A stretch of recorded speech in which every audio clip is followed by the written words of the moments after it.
Et voilà, je viens de terminer avec vous le vlog juste avant parce que j'avais oublié un peu de clôturer. Ça y est, j'ai tondu la pelouse après 2 semaines de non-tonte. Il y avait un petit peu de boulot, j'ai passé le coupe-bordure.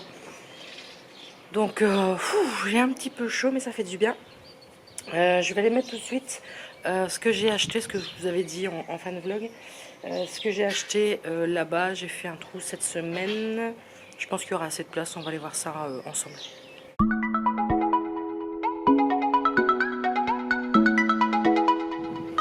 Alors juste avant, je vous arrête à l'hortensia.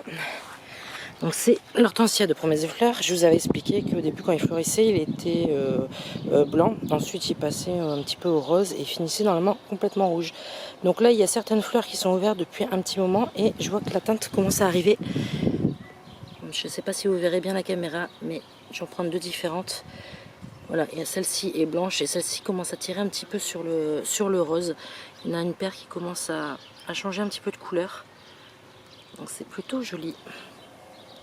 Là, il faudrait que je mette vraiment un nom parce que j'arrive jamais à les retenir. Donc c'est leur première année. Le deuxième pied n'a pas fleuri. Bon, peut-être encore arrivé, il est là. Ça c'est une mauvaise herbe. Par contre là j'ai eu 2 fleurs. Mon pied n'est pas très, très gros, mais voilà quoi. Ça c'est les dahlias. D'ailleurs il y en a un qui a un bouton. Celui-là du milieu. On verra un petit peu. Et là à côté des gaillardes, j'ai déplacé un petit peu de terre, mais je pense qu'il n'y aura pas assez. Il faudrait que je déplace encore un tout petit peu. Sauf que ma poubelle est pleine. Ça, je vais les mettre en place et je les planterai quand la poubelle sera vidée. Donc voilà, j'ai pris 3 pieds de... le nom commun, c'est Croix de Jérusalem. Ça fait des genres de grosses pomponnettes rouges en forme de croix. Mais j'ai pas le nom vraiment scientifique. J'en avais déjà mon ancienne maison il y a 4-5 ans. Et j'adorais leur floraison d'un rouge super vif. Donc je vais mettre ça là. Les goras commencent à bien sortir. Finalement j'avais mis 3 pieds, ça fait un truc quand même assez énorme. Bon là avec le poids il y en a certaines qui retombent. Mais ça fait quand même assez énorme. Je pensais pas que ça ferait autant la première année. Mais bon, tant mieux pour moi. Il y a des petits oiseaux qui s'en donnent à cœur joie chez le voisin. Alors je sais pas ce qu'ils vont lui voler, hein, peut-être des petits insectes. Mais il y en a quand même pas mal. Quand je vous disais que ma poubelle est déjà bien pleine, on a la chance d'avoir un centre qui passe, qui récupère les déchets verts pendant la bonne saison, en fait, de avril à octobre. Donc elle est quand même déjà pas mal lourde. À sortir, ça va être top. Ce matin, j'ai profité, j'ai balayé toute la terrasse là. D'ailleurs, le balai il est encore là.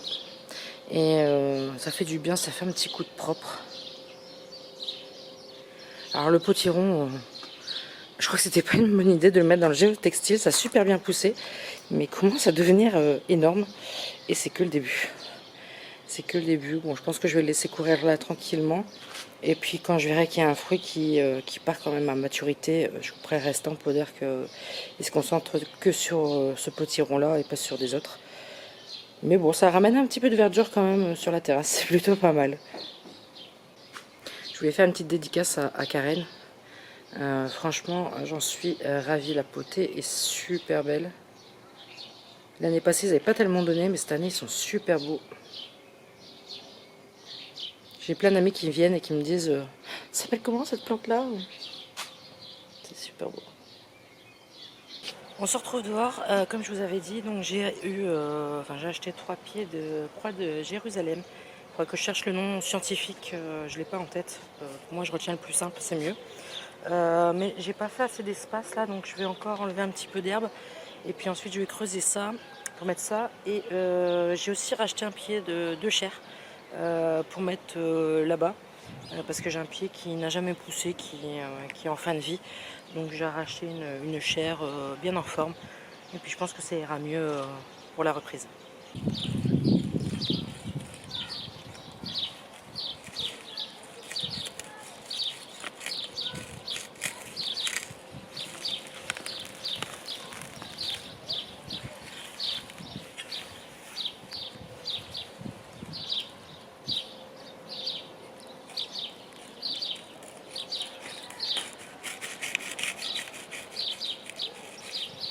Alors comme d'habitude, je mets mes gants parce qu'ici c'est rempli de fourmilières. J'ai pas envie de me faire piquer.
Donc voilà, les 3 sont plantés. Ce que je vais faire, c'est que je vais leur mettre un petit seau d'eau. Mais tout à l'heure, là, il est un petit peu trop tôt pour arroser. Il fait encore super chaud. Je mettrai vers 8 h du soir pour dire que les racines puissent bien se coller à la nouvelle terre et que le développement se fasse sans souci. Donc ensuite, on va s'attaquer à ce côté-ci. Donc le petit arbre que vous voyez là, si je le mets bien, voilà. Ça, c'est le cotinus qui pousse très très bien. À côté, vous devant plutôt, vous avez une chère Petit Blondie qui pousse aussi super bien, qui n'arrête pas de fleurir. Et juste à côté, j'avais mis une chère de Paris qui n'a jamais voulu pousser. Donc je vais essayer de nettoyer un petit peu ce coin-là. Et puis en même temps, je vais mettre la nouvelle chère.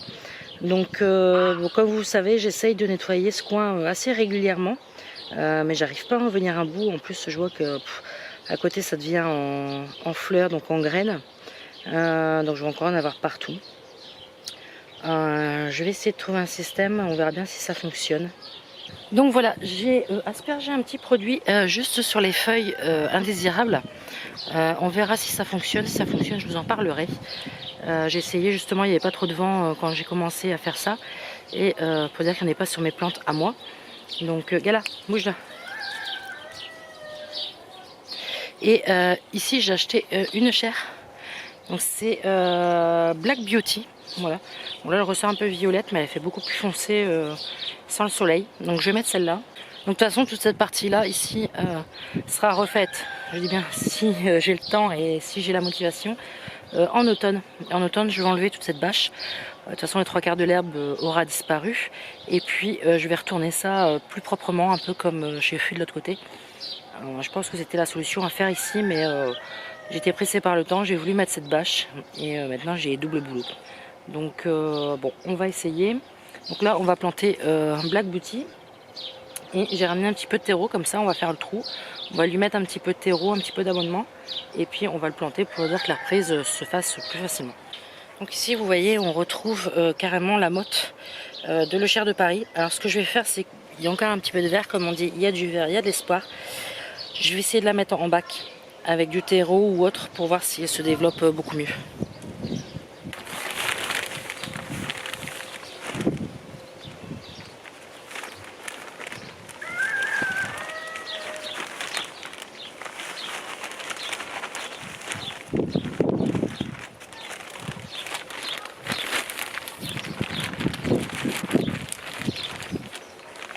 Donc là j'avais un fond de sac de Organix, de Fertiligène.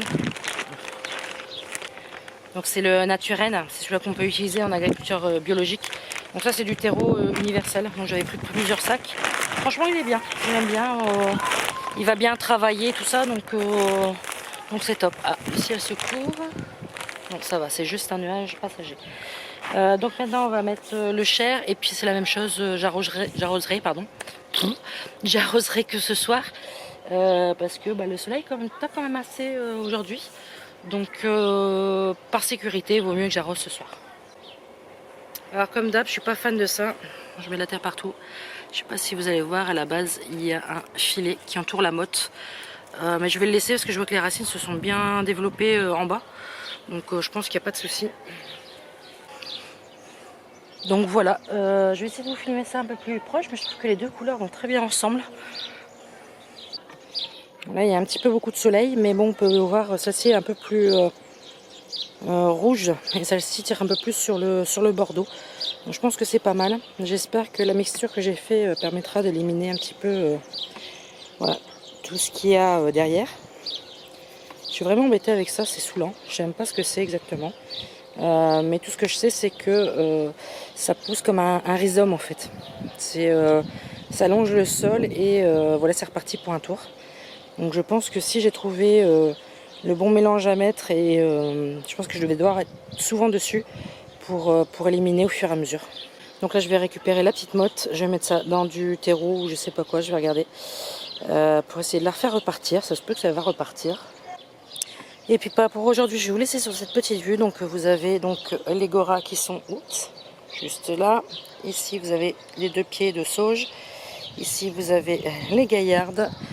Et après il y aura juste à côté les croix de Jérusalem. On se retrouve aujourd'hui pour parler du tamaya. Donc je sais pas si vous vous souvenez, j'avais coupé mon tamaya qui était vachement poussé en hauteur pour faire de nombreuses pousses et refaire un pot un peu plus conséquent. Donc le tamaya que j'avais coupé a commencé à bien repartir. Donc il est reparti un peu en biseau, ce qui est logique, hein, voilà. Et ensuite toutes les boutures que j'ai faites en eau sont très très bien reparties. Voilà. Je ne sais pas si vous voyez, mais en fait tous les points blancs c'est des racines. On voit un petit peu par transparence. Il y en a même là, j'aurais dû rajouter de l'eau. Mais bon, on va rempoter tout ça. Et du coup j'ai pris un pot plus grand. Voilà, beaucoup plus grand. Parce que je vais y mettre ça et je vais y mettre les boutures pour avoir un truc un peu bien touffu. Pour le rempotage, comme d'habitude, je prends le terreau pois plume de Fertiligène et avec ça j'ai mis un tout petit peu de perlite. Voilà, tout simplement pour drainer un petit peu, même si c'est une plante qui aime facilement l'eau. Hein, vous pouvez voir quand j'ai fait les boutures en eau, ça a pris quoi? Même pas une semaine. C'est assez rapide, c'est une plante qui est très facile. Donc on va faire ça ensemble. Alors à mon avis, celle-ci, les racines, ça doit être du costaud. Bien sûr, mon tapis me gêne.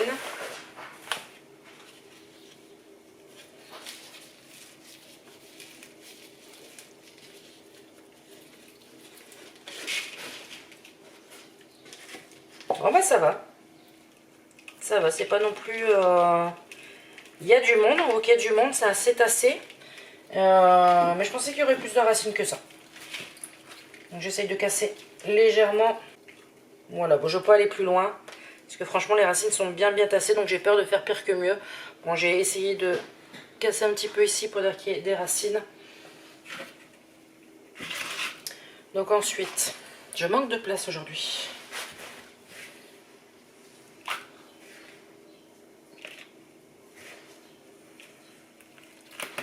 Je pense que c'est là, c'est bien. De toute façon, je peux, dans un tamaya, vous pouvez l'enterrer un tout petit peu plus, il n'y a pas de souci. Il va quand même repartir. Et je vais y rajouter les boutures. Je vais essayer de vous faire voir, peut-être qu'on les verra mieux là. Vous voyez le nombre de racines.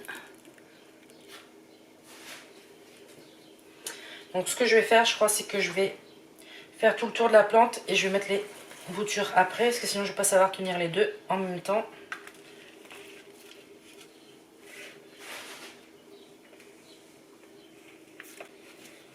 Donc pour l'instant, je ne vais pas trop la remplir, je vais vous montrer niveau terreau.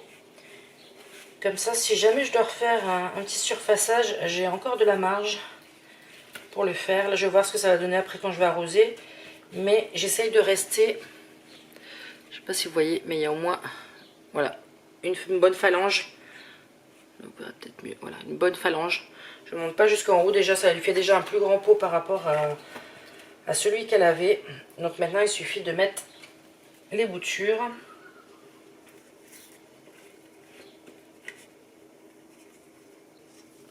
Alors, je vais essayer d'en mettre une où il y avait la mode de base, c'est pas évident. Bon, comme d'habitude, il y a le petit chat qui vient voir ce qui se passe. Par contre, celle-là, elle n'a pas tellement pris, donc je vais la remettre dans l'eau. Voilà, il y a juste une, deux radis, celle, pardon. Si je termine pas mes mots, ça va pas le faire. Vous voyez, celle-ci, elle a beaucoup plus pris. Je tasse pas trop, je vais, quand je vais arroser, en fait, la terre va se tasser naturellement autour des racines. Voilà, donc j'ai plus qu'à arroser ce petit monde. Ça fait quand même, je vais remonter un petit peu, ça fait quand même une belle potée. Quand tout le monde va commencer à pousser, je pense que ça va être plutôt pas mal. Surtout que j'ai ces deux en hauteur là. Donc on va arroser tout ça.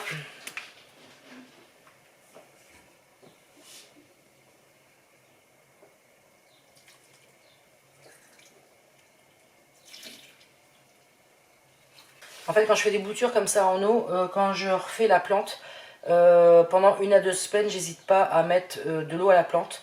Parce que justement, les boutures ont pris l'habitude de pousser avec cette eau. Donc je vais diminuer un petit peu au fur et à mesure pour pas lui faire un stress hydrique trop important. Donc moi, c'est ma technique. À chaque fois, ça marche à peu près correctement. Là, j'ai pratiquement mis un arrosoir et je vois que l'eau ne sort pas. Ah, si, ça y est, ça commence. Donc c'est qu'elle en a assez pour l'instant. Je m'en remettrai d'ici 2-3 jours pour être sûr que tout va bien. Donc on a quand même pas mal agrandi le pot. Hein. C'est quand même le double voire le triple. Mais j'espère avoir une plus grosse potée.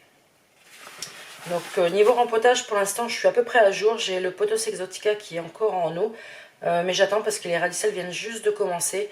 Et j'ai peur que la plante ne résiste pas si je la rempote. Donc je vais attendre encore au moins une quinzaine de jours. Par contre, je voulais vous parler de la Standéliana. Je vous en parle souvent d'elle. Je l'avais complètement coupée à ras, j'avais juste laissé une feuille. Elle a repoussé, oui, elle m'a fait 2 pouces, donc 2 pouces partant de la base, mais 2 pouces blanches. Voilà, je vais vous montrer. Voilà. Donc, pour moi, je pense que...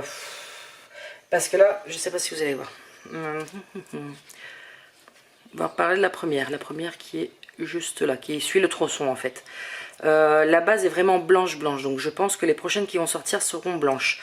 Par contre, celle-ci, elle m'a fait donc une pousse blanche, mais quand vous voyez la tige, il y a du vert. Donc j'ai peut-être de l'espoir qu'elle me fasse derrière des autres feuilles vertes. Bon, pour l'instant, elle ne m'embête pas, donc je vais la garder avec moi. Je vais voir si elle me refait des autres feuilles. Par contre, si je vois que les prochaines sont blanches, bon, la plante sera morte, c'est sûr. Parce que je vous rappelle que sans chlorophylle, sans verre, une plante ne peut pas survivre. C'est pour ça que moi, quand j'ai choisi ma Monstera variegata, j'ai pris sans trop de blanc. Parce que justement, c'est le blanc qui, des fois, abîme la plante vu qu'elle ne fait pas sa photosynthèse. Donc, voilà. C'est encore en cours. Ça fait donc 2 fois que je l'ai coupé. Je me suis mis de la terre partout. 2 fois que je l'ai coupé. Là, elle repousse. Mais on verra la suite au prochain épisode. Et coucou, je voulais vous dire merci. Merci à tous. Cette semaine, on a passé la barre des 1000 abonnés sur YouTube. Franchement, merci à tous d'être là, d'être présents, de laisser un petit commentaire, un petit j'aime. C'est grâce à vous que j'ai envie de continuer cette page simplement. Voilà. J'adore nos échanges, j'adore qu'on se parle. Voilà, je voulais clôturer tout simplement ce vlog en vous remerciant et on se retrouve la semaine prochaine. Ciao, ciao.